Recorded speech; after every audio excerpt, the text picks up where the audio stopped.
Olá, gente bonita! Eu sou Márcia Moreno e resolvi falar sobre linguagem e velhice. E a convidada de hoje é a psicóloga, escritora e professora doutora Regina Célia Celebroni.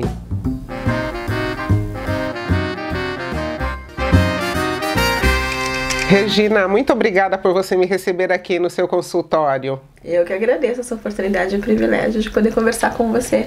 Conversando com você aqui, que é uma estudiosa do amadurecimento do ser humano, né? Me receber aqui para me contar sobre o seu livro. Pois é, Márcia, meu livro Linguagem e Velhice acabou sendo a minha dissertação de mestrado, né? Que foi publicado, tive esse privilégio pela Juruá Editora, através da Ana Carolina Bittencourt.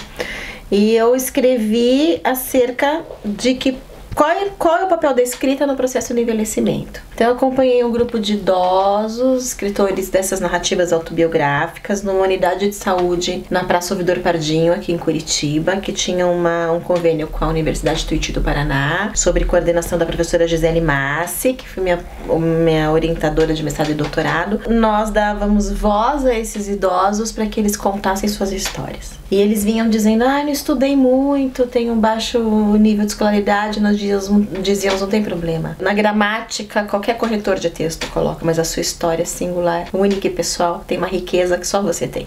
E uma coisa que é bem diferente, né, porque nós falamos sempre, quando se fala em memória, né, do idoso na saúde mental, a gente fala que o idoso precisa ler. E você levou para a escrita, né?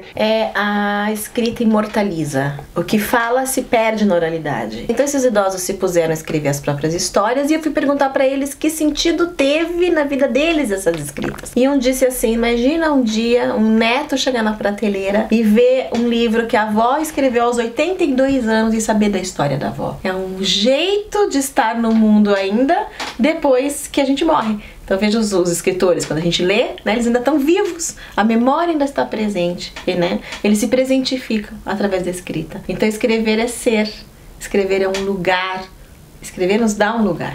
Então a escrita deu um lugar para esses sujeitos que diziam, não estudei muito, quem vai se interessar pela minha história? Não tem história mais ou menos, melhor ou pior. É a sua história, a sua verdade. A história de cada um, Márcia. E quem lê leva consigo uma bagagem. Quem escreve leva passageiros. Olha que coisa rica. Que linda essa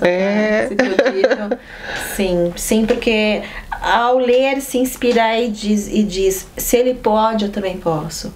Se ele enfrentou as inseguranças dele, eu também vou enfrentar as minhas. A Clarice Lispector diz, escrever é abençoar uma vida. Então eu dou chance de alguém ir lá e ler, nossa, olha só, essa idosa teve coragem, nessa idade de realizar um sonho. Cora Coralina, né? Muito bem você trazer esse exemplo, porque tem os nomes são fictícios, porque é fruto da minha dissertação de mestrado, então a gente tem que ter esses cuidados, né, para te proteger a identidade do sujeito.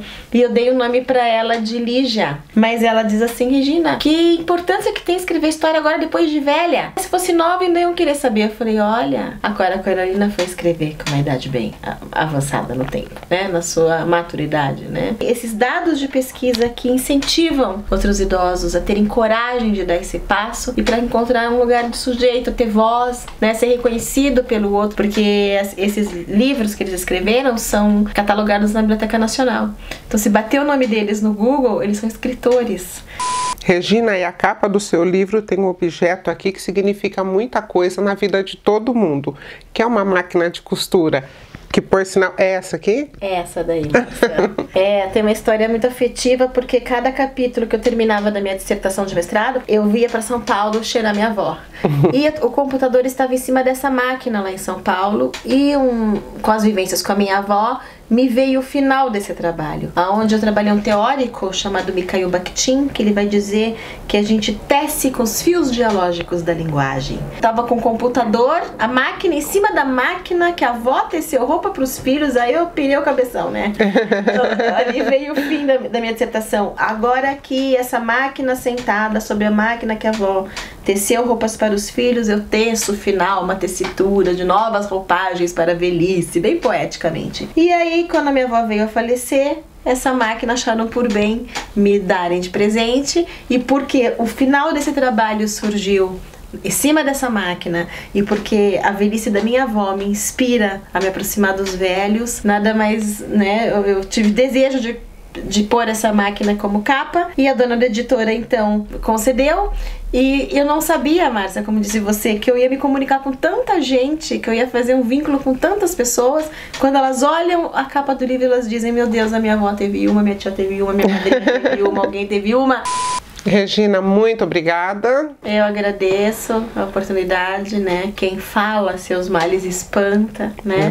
E se você gostou deste vídeo, curta, compartilhe, comente, fale com seus amigos, dê sugestões, siga-me nas redes sociais. Aqui do lado vai aparecer uma figurinha, é só você clicar em cima que você se inscreve no programa. Ou você pode se inscrever aqui embaixo também. Do lado vai aparecer um sininho, você clica em cima e toda vez que tiver um vídeo novo você vai ser notificado. Eu sou Márcia Moreno e resolvi falar.